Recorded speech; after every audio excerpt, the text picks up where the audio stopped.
Yun. Isang mapagpalang umaga po sa ating lahat. Merry Christmas po. Merry Christmas! Ayan. Masaya po ba kayo ngayon? Ngayong umaga nito? Lahat po ng masaya, pumalakpak! Masaya tayo ka. Lahat ng masaya, tumawa ka! Praise the Lord. Okay, so isang mapagpalang umaga muli sa bawat isa sa atin. No? Medyo malungkot lang dahil yung iba hindi naka-attend, ano? No, nakakalungkot lang, hindi tayo masyadong kumpleto. But again, perfecto ang ating Panginoon. Okay? Alam natin kung ano yung naging dahilan. At alam natin kung sino man hindi naka-attend, kasama pa rin naman nila ang ating Panginoon. Amen. No, dahil naniniwala tayo, no, na ang Panginoon ay nasa lahat ng dako. Amen. So magkakasama pa rin naman tayo sa Espiritu at katotohanan. Alright? So, ngayong umagang ito, tayo po muna ay manalangin sa Panginoon para po sa pagpapahayag po ng bubuting balita. Amang po ng Lord, sa umagang ito, O Diyos, muli kami, Panginoon, sa iyo, Lord, ay nagbuburi, nagpapasalamat sa dakilang pangalan mo, Panginoon. Salamat, Lord, sa katapatan mo, O Diyos. Salamat sa kabanalan mo, Panginoon, sa kabutihan mo, Lord, na kami, Panginoon, ay tinako mo sa lugar na ito, O Diyos. Para kami, Lord, ay magdiwang, O Ama, ng iyong pangako, Panginoon. Magdiwang, Lord, dahil tunay sinabi ng anghel, Panginoon, sa iyong kapanganakan, O Diyos, na kami ay magalak, Lord Jesus. Kaya sa umagang ito, maraming salamat, O Ama. Salamat, Lord, at kami, Panginoon, ay iningatan mo patungo dito, Lord. At sa pagpapahayag, Lord, ng iyong mabuting balita, dalangin ko patuloy, O Ama, ang pagkilos, Lord, ng iyong banal na Espiritu, Panginoon, sa bawat isa po sa amin. Ano man, Lord, yung mabuting balita na aming matatanggap, O Diyos, hindi lang po ito, Panginoon, maitanim, hindi lang ito lumago, Lord, but ito ay magbunga sa aming pong bawat buhay, Panginoon. Purihin ka, Lord, at sa throughout, Lord, this celebration, we pray, Panginoon, patuloy maranasan namin ang iyong dakilang pag-ibig, O Ama. Maraming salamat sa iyo, O Diyos, sa iyo, Lord, ang kalwalhatian, kapangyarihan, kadakilaan, at pagsamba. Sa pangalan ni Kristo Jesus. Amen, amen, at amen. Praise God. So nasa series tayo ng Challenge to Love. Amen. So sabi ko nga, ang ginawa kong challenge sa sarili ko, kaya sa bawat message, ay gagawin ko puro, sisikapin ko, no, na puro title ng kanta. Tama po ba yun? So sa tingin nyo, ano kayang kanta ngayon? Greatest love of all. Ha? The greatest love of all. Alam mo ni JM Paano mo nalaman? Paano mo nalaman na yung, grabe Maguhula ka ba? The greatest love of all. Sino nakakaalam ng kantang yun? Si JM. Si Ate Darlene. Si Ate Darlene? Bigyan mo nga ng sige. Gusto niyo ba marinig si Sister Darlene? Oo, siyempre, no? Magiging Christmas party pa ito kung wala mga sample. Di ba? Sabi ko mag-MC. Hindi, okay lang. Kahit yung chorus lang. Sige. Sabon! Palakpakan nyo naman. Yun. So, sige. Chorus lang. Sige, Sister Darlene. The greatest love.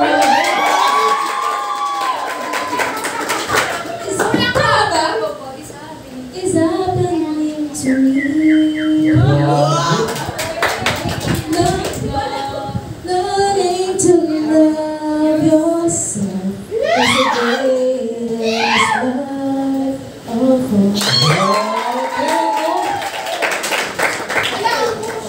Kala ko malamig na yung aircon para pag mas lalong lumamig pa. Tama mo ba yan? So, the greatest love of all. Amen. So, buksan po natin yung ating mga Bible sa book of Matthew, chapter 2, verses 1 to 12. Yan. Meron po ba tayo yung naka-flash? Yan. Pakibasa natin. Sabay-sabay po natin. 1, 2, 3. After Jesus was born, during the time of King Herod, Magi from the east came to Jerusalem and asked, "Where is the one who has been born King of the Jews?" he saw the star, Come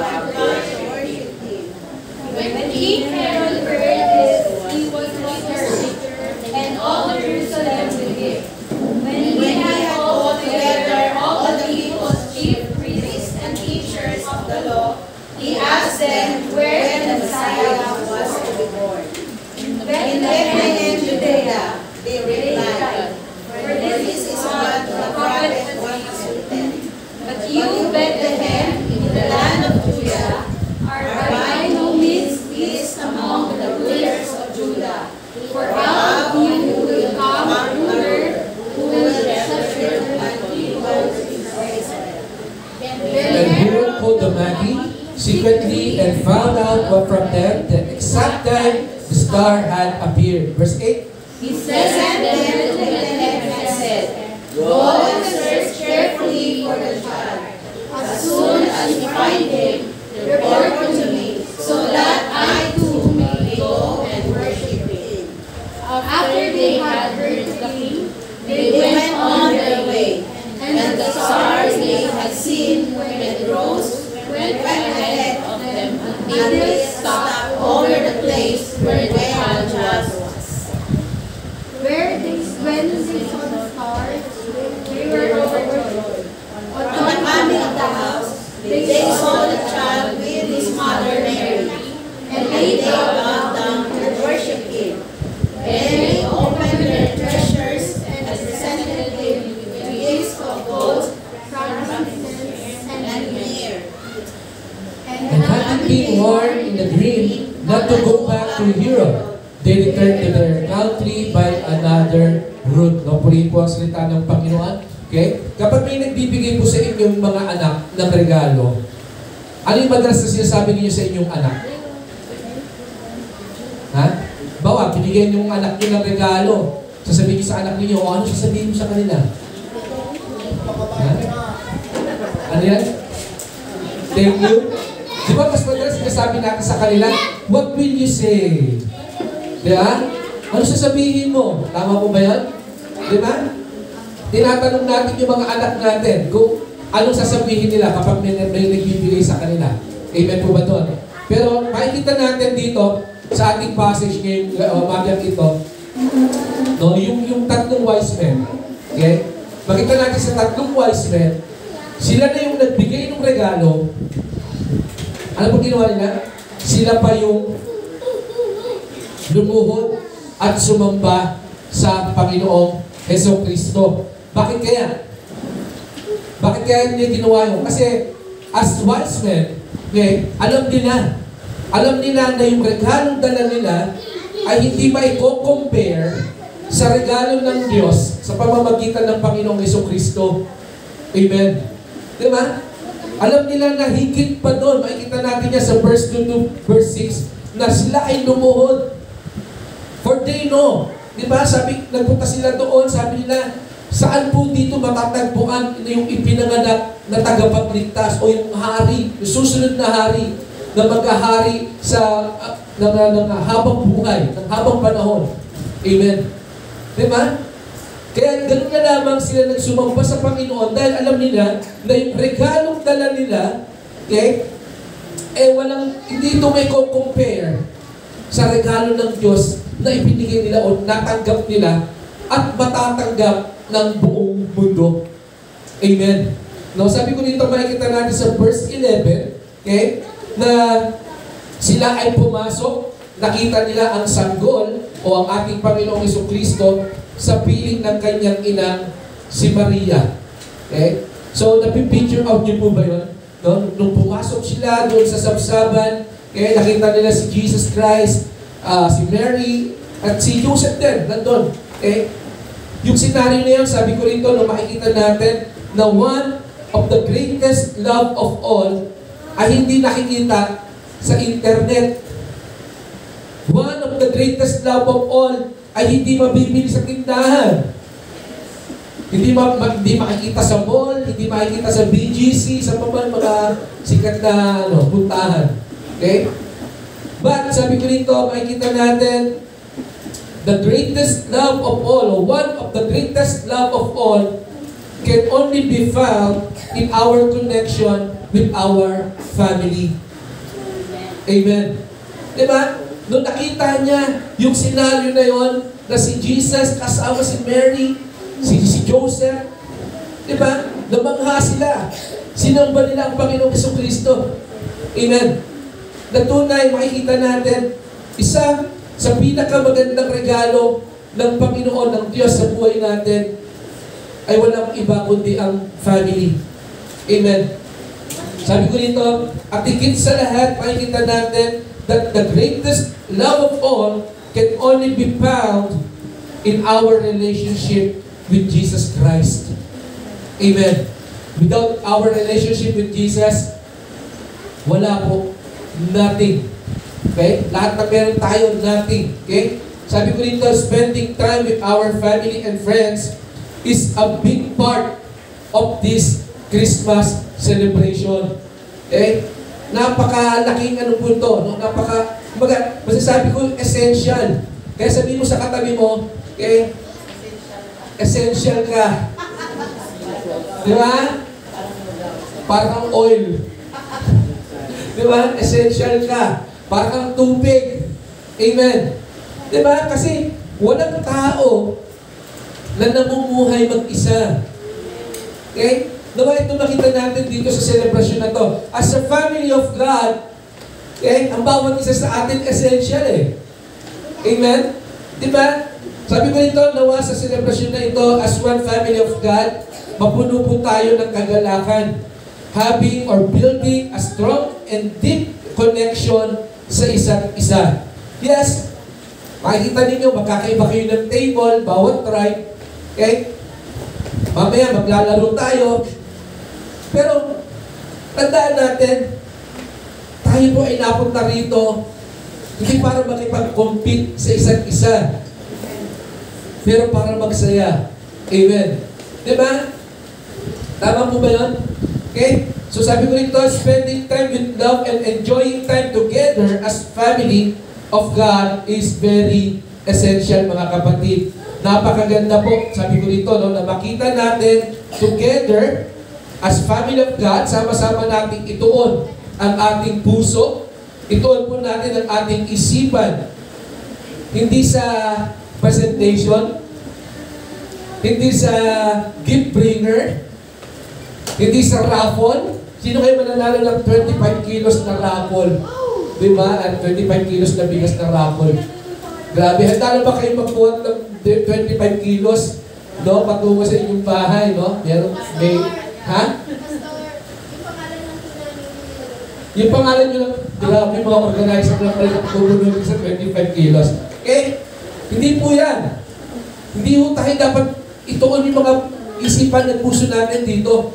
But ituon natin ang ating puso at isipan sa tunay na rason ng celebration po na ito. At ito po walang iba kundi ang kilalanin ang greatest love of all. At ito po walang iba kundi ang ating Panginoong Jesucristo. That the greatest love of all, okay, God so loved the world, He gave us His only beloved Son. Amen. Di ba? Sabi ko dito sa umaga pong ito, ngayong Kapaskuhan, as we celebrate Christmas with our family and friends, let us acknowledge na kung wala ang greatest love of all, o kung wala ang pag-ibig ng Diyos, kung wala ang hindi masukat na pag-ibig ng Diyos, baliwala po itong celebration natin. Baliwala yung mga yan. Yung mga gift bringer na yan, siguro sinabi nyo, ito yung special. Okay?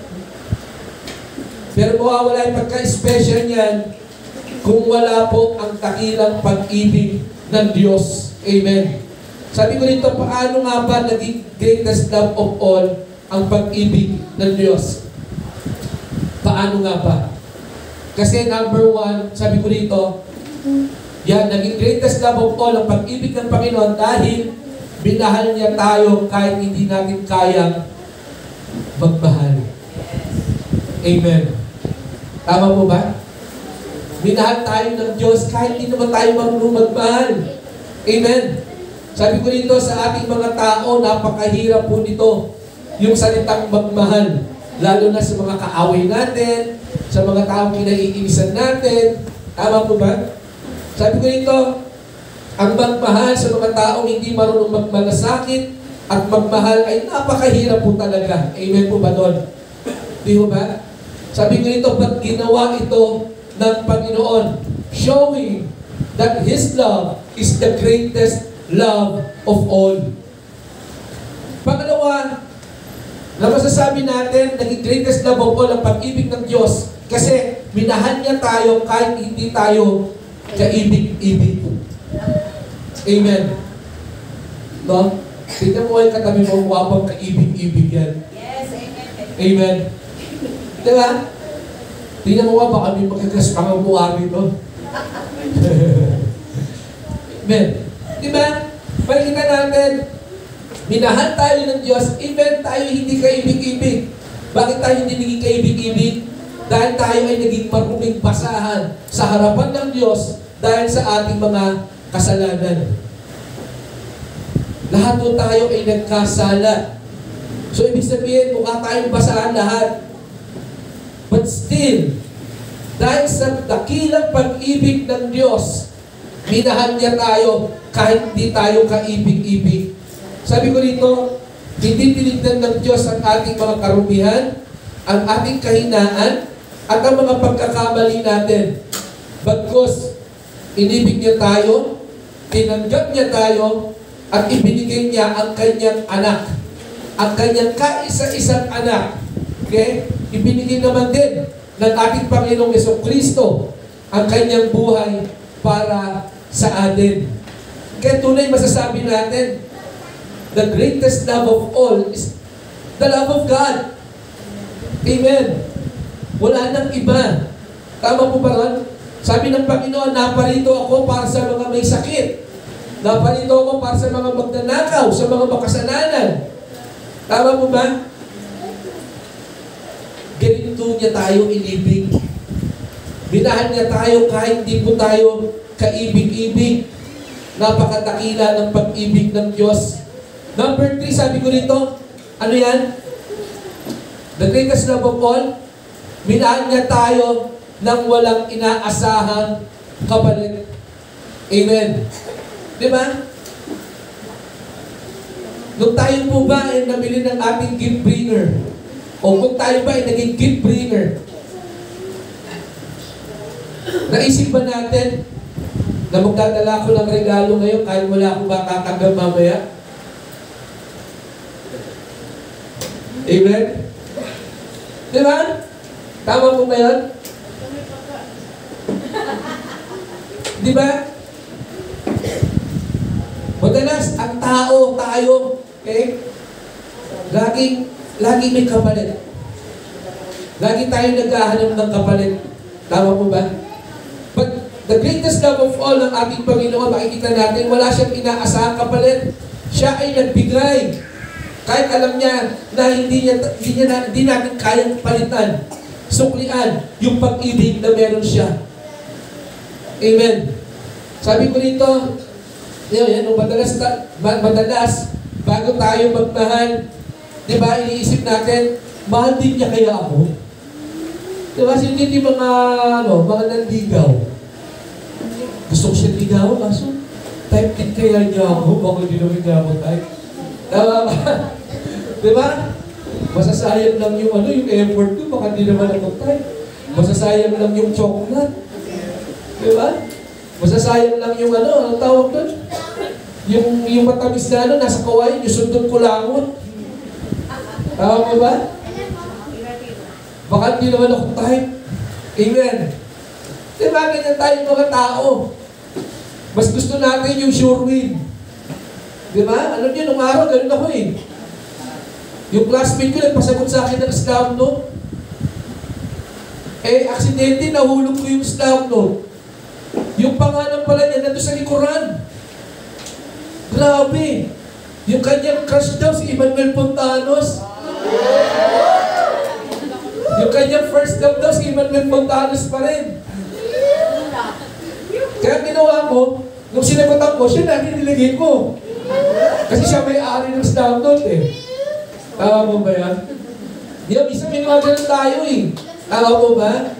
Pag ipakiramdam natin, parang nagsasayang ng ulong oras dito, di naman ako mahal.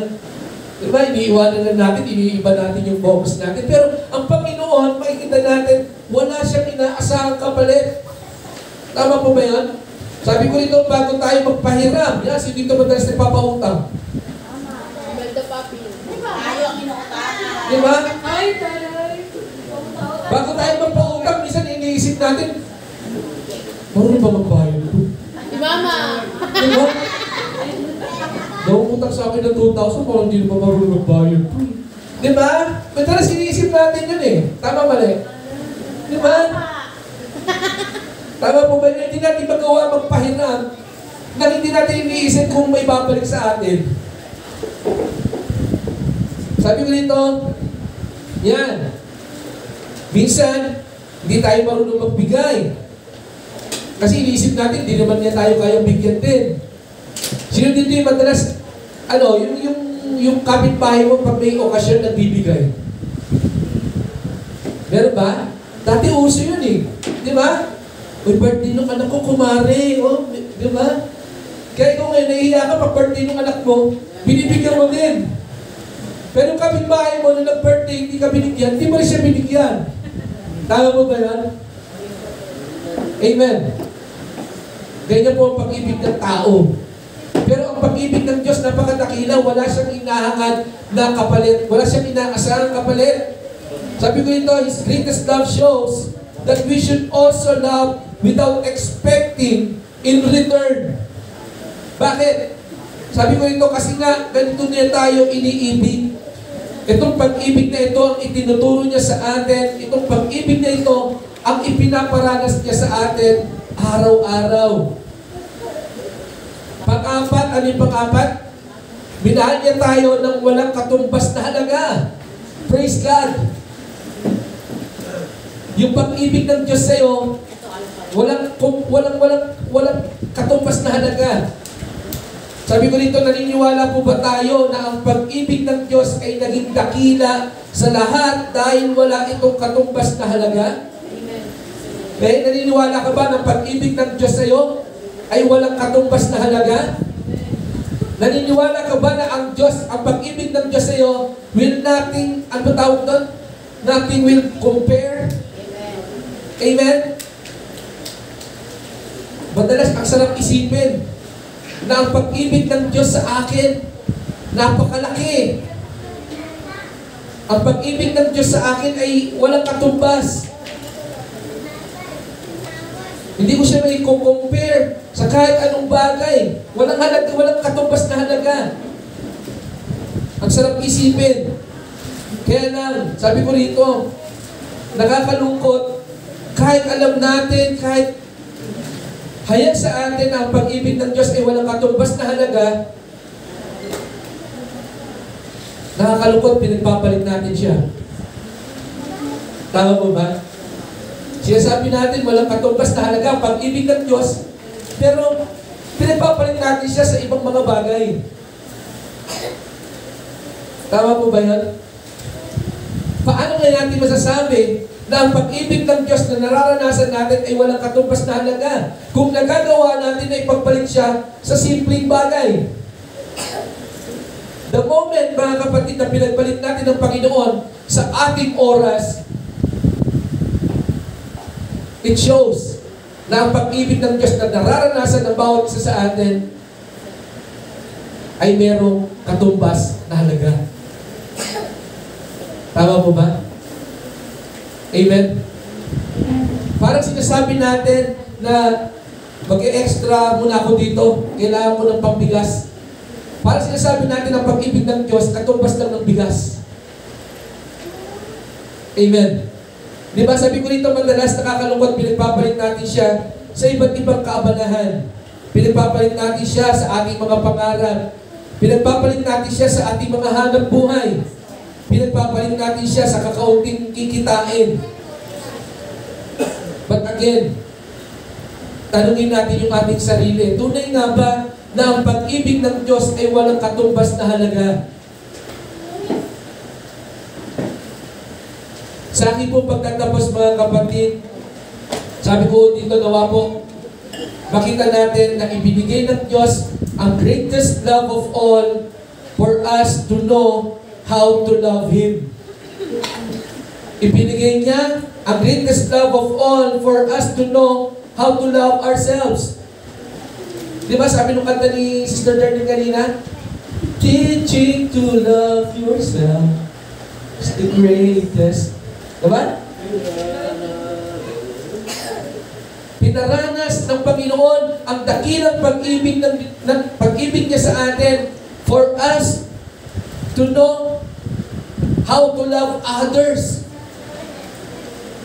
Amen. Bible says, John 15, verse 12 to 13, sabi niya dito, ito ang aking utos, magmahalan kayo gaya ng pagmamahal ko sa inyo. Walang pag-ibig na hihigit pa kaysa pag-ibig ng isang tao na nag-alay ng kanyang buhay para sa kanyang mga kaibigan. Ipinapakita po mga kapatid ng Bible verse na ito kung ano o paano ipinaranas ng Panginoon ang greatest love of all. Pinapakita dito sa Bible verse na to na kung tunay na nararanasan mo ang dakilang pag-ibig ng Diyos, you should love Him. You should love yourself. You should love your neighbors. Amen. Diba? Sabi ko ito, again, higit po ito sa mga regalong ibibigay natin sa umagang ito. Higit po ito sa regalong matatanggap natin ngayong umaga pong ito. Higit po ang pag-ibig ng Diyos sa mga raffle, sa mga giveaways na matatanggap natin. Sabi ko dito, now ang tanong, ano ang gagawin mo para maipakita ang pag-ibig ng Diyos, ang greatest love of all mo? Ano nga ba dapat natin gawin para maipakita lang natin na ang pag-ibig na meron ka ngayon na ibinigay ng Diyos ay ang pinaka-maganda o pinaka-dakilang pag-ibig na natanggap mo? Ano dapat mong gawin? Una, ano yan? Treasure it. If you believe that the greatest love of God is within you, is given by you, ang dakilang pag-ibig ng Diyos ay ibinigay sa iyo, naniniwala ka naman, treasure it. Amen. Ano ibig sabihin na treasure it? Hindi po ibig sabihin na itago mo, ilagay mo sa baon, ibaon mo. Okay? Hindi mo ibig sabihin ganon. Sabi ko dito, treasure it, ibig sabihin, kapag sinabing treasure it, hindi mo ilalagay sa treasure box at ibabaon. Kapag sinabing treasure it, ibig sabihin yan, pahalagahan mo. Amen. Diba? Pahalagahan po natin ang pag-ibig ng Diyos araw-araw. Alagaan po natin ang dakilang pag-ibig ng Diyos. Kung naniniwala ka na ang pag-ibig ng Diyos sa iyo, ang pinakadakila sa lahat ng pag-ibig na natanggap mo, aba dapat lang alagaan mo to. Amen. Diba? Kapag nakatanggap ka ng iPhone, ano ba iPhone ngayon? iPhone 16 na ba kayo? 17 na? 16, 17, 18 na. Bahala kayo kung anong iPhone na yan. Pero pag nakita mo yan, di ba? Anong ginagawa mo dyan? Sobrang mahal eh. Diba? Inaalagaan mo na gusto araw-araw. Minuminuto ko, pinupunasan mo. Tama po ba yun? Minuminuto, chinecheck mo. Baka nawala, baka nanakaw. Amen? So kung naniniwala ka that the greatest love of God is nasa iyo, binigay sa iyo, ano nga natin ito araw-araw? I-check natin ito araw-araw. Pangalawa, ano pa dapat natin gawin? Secure it. Amen? Diba? Sabi ko rito, sabi ng John 10:10, ano sabi ng John 10:10, ang magnanakaw daw ay naparito para magnakaw, pumatay at manira. Pero naparito ako, sabi ng Panginoon, para kayo ay magkaroon ng buhay, isang buhay na masagana. Ito ang pag-ibig ng Diyos sa bawat isa po sa atin. Yung greatest love of God na binigay sa atin, secure natin ito mga kapatid. Huwag natin hayaan na ito ay manakaw ng mga pagkakataon. Diba? Huwag natin hayaan na manakaw ito ng ating kabisihan. Huwag natin hayaan na manakaw itong pag-ibig na ito ng emosyon. Tama po ba yun? Malungkot ako ngayon, di mula ako mag-church. Huwag po. Kung naniniwala tayo that the greatest love is the love of God, We should secure it. No, sabi ko dito, huwag mong hayaan na mga pangyayari sa buhay mo ay mawala ang pag-ibig ng Diyos. Dahil tunay ang pag-ibig ng Diyos walang katumbas na halaga. Kahit anong pagkitain mo, kahit gaano pa kalaki ang kayamanan mo, hindi ito maikukumpara sa iba. Kaya i-secure mo ito. Kung paano mo sinisecure yung mga bagay na pinahalagahan mo, mas higit dapat i-secure mo ang pag-ibig ng Diyos na sumasayo. Pangatlo, sabi ko dito, yan, be proud of it. Diba? Kapag maganda cellphone, hindi ba malaki yan? Diba? Naalala ko yung aking isang anak, pinapractice na daw niya yung ringtone. Kasi pag ganun daw ang ringtone, ibig sabihin, iPhone. Ganun ba yun? Samantalang nung araw, ang ringtone ng nung araw, Ma, may nag-text sa'yo. Ma, may nag-text sa'yo. Di ba ganun yung Nokia, no? Nokia ba yun? Di ba? Ganun yung mga ano nung araw eh. Ringtone eh. Pero sabi nila, pinapractice ko, tignan pinapractice ko. Para pag tumunog pa lang, alam na nila, yung phone ko, iPhone. Diba? Ganun din pa tayo sa pag-ibig ng Diyos. Do we really proud of it? Tayo ba ay nagagalak na tayo iniibig ng Diyos na walang katumbas na halaga? Sabi ko nito, ipagmalaki mo ito, kapatid. Ipamalita po natin ang dakilang pag-ibig ng Diyos. Ipagmalaki mo ito. Di ba kapag pagwapo yung asawa mo, talagang proud na proud ka eh. Sinasama mo kung saan-saan. Di ba? Pag maganda yung asawa mo. Tama po ba? Naalala ko yung kaibigan namin sa Pasig. Di ba naalala yung kinuwento ko sa inyo? Maganda ba? Mahaba po. Yeah. Kaya tanong namin kung maganda. Magaling siya magluto.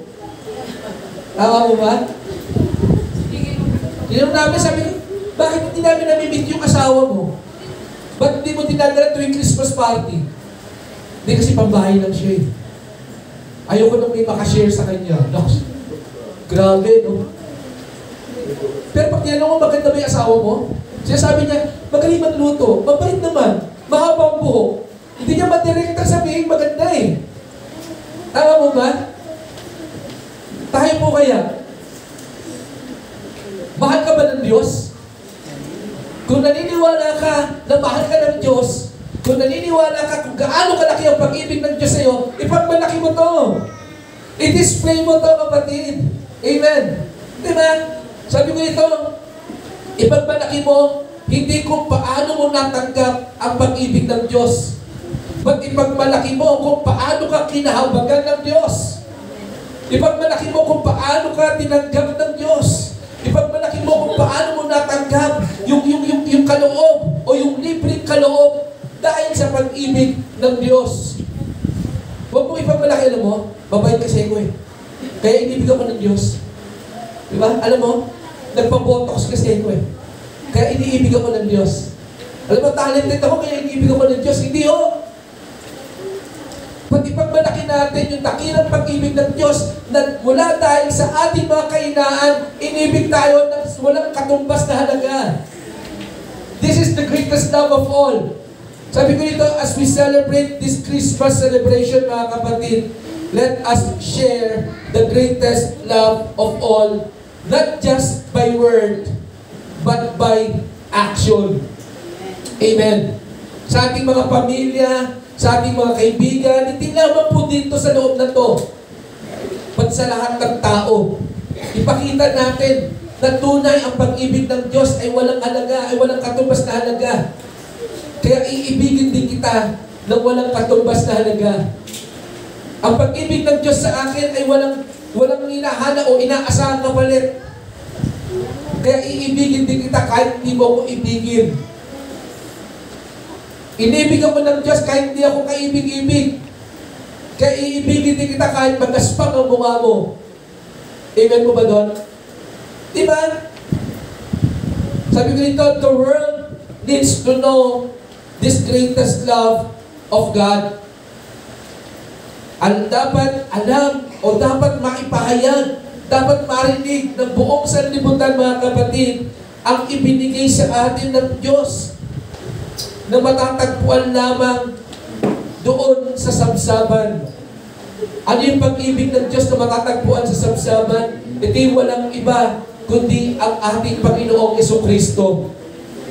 Kung wala ang pag-ibig ng Diyos, mga kapatid, again, walang rason para tayo ay mag-celebrate ng Christmas. Kung wala ang dakilang pag-ibig ng Diyos, kapatid, wala ang bawat isa mo sa atin dito. Kung wala ang dakilang pag-ibig ng Diyos, alam nyo, hindi ka pinanganak. Hindi ako pinanganak. Wala kang trabaho, wala din akong trabaho. Hindi ka nakapag-aral, ganoon din ako. Dahil tunay, without the greatest love of God, we are nothing, kapatid. Kaya, nawa, mag-umapaw ito sa ating mga puso. Ngayong umaga ito, hindi maging focus natin. Sasayaw ako mamaya, kakanta ako mamaya, ano pa man yung gagawin ninyo sa inyong mga presentation, mga kapatid. Pakaunahin ninyo na pag-apawin yung kagalakan sa puso ninyo, knowing that you are loved by God. You are given the greatest love of God. Natanggap po natin na lahat ng ito dahil sa pag-ibig ng Diyos, kapatid. Kaya tayo po lang tayo magsitayo, tayo po'y manalangin sa Panginoon.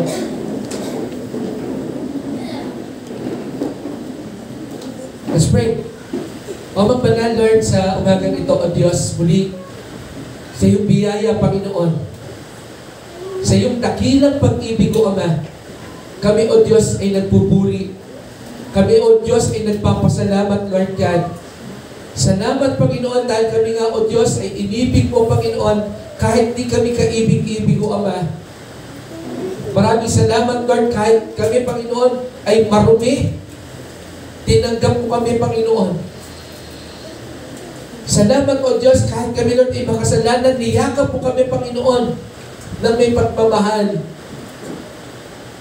Lord, tulungan mo ang bawat isa sa amin, O Diyos, na pag-apawin mo, Panginoon, itong dakilang pag-ibig, Lord, na sumasa amin dahil sa iyo, Ama. Tulungan mo kami, O Diyos, at turuan mo kami, Panginoon, na umibig katulad ng pag-ibig mo, Lord, sa bawat isa po sa amin, O Ama. Lord, sa buong maghapong ito, Panginoon, sa selebrasyong ito, O Diyos, ikaw lamang, Lord, ang aming itataas, O Ama. Sa lahat ng paglalaro, Panginoon, ingatan mo nga kami, Panginoon.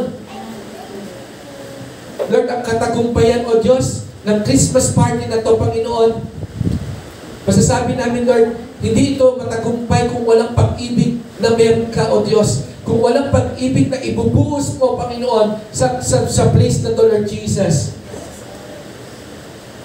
Kaya sa umagang ito, Panginoon, kami, Lord, ay lumalapit sa iyong dakilang biyaya, Panginoon. Hayaan mo, O Diyos, na ang bawat tribes, Lord, itong 5 tribes na to, Panginoon, kasama ng mga organizer, O God, na maranasan namin, Panginoon, ang nag-uumapaw, O Diyos, na pag-ibig mo. Yung dakilang pag-ibig mo, Panginoon, na masasabi namin talaga, Lord, na wala nang maikukumpara pa. Wala nang iba pang maipagpapalit, Panginoon. Again, Lord, sa lahat ng ito, O Diyos, sa pagpapayag, Lord, ng iyong mabuting balita, sa mga regalong matatanggap namin, sa mga giveaways, Lord, sa raffles, Lord. Salamat, Panginoon, sa mga tao, O Diyos, na ginamit mong vessel, Lord, para sa mga pagpapalang ito. Maraming salamat din sa puso ng bawat isa, O Diyos, na naging bahagi, Panginoon, ng mga pagpapalang ito, O Diyos. Purihin ka, Lord, sa bawat pledges, O God. Salamat, Panginoon, kasi bagamat, Lord, ito yung desire ng puso namin, pero lahat ng amount, Lord, na binigay namin, O Diyos, ay galing din naman sa iyo. Kaya salamat, Lord, for for blessing us, O God. Salamat dahil pinagpala mo kami. At dahil sa pagpapalang iyon, Panginoon, ay natugon namin, Lord, yung aming ipinangakong alaga sa iyo, Panginoon.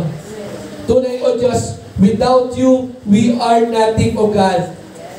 Kaya ang lahat ng ito, Panginoon, ikaw lamang ang karapat dapat tumanggap, Lord, ng pinakamataas na pagpupuri, pinakamataas na pagsamba, pinakamataas na pasasalamat, Lord. Because, Lord, kung ano ang meron sa amin, O Diyos, ang lahat ng ito ay sa iyo, Ama.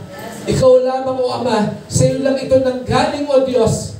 Walang kahit anumang bagay na meron kami, Lord, na hindi galing sa iyo, Panginoon. Kaya sa iyo lamang, Lord, ikaw lamang, Panginoon, talaga, Lord, ang aming papupurihan at sasambahin at pasasalamatan, O Diyos. Ito ang aming dalangin sa pangalan ng Diyos Ama, Diyos Anak, at Diyos Espiritu Santo. Ang lahat ng sipigaw na Amen, Amen, at Amen. Amen.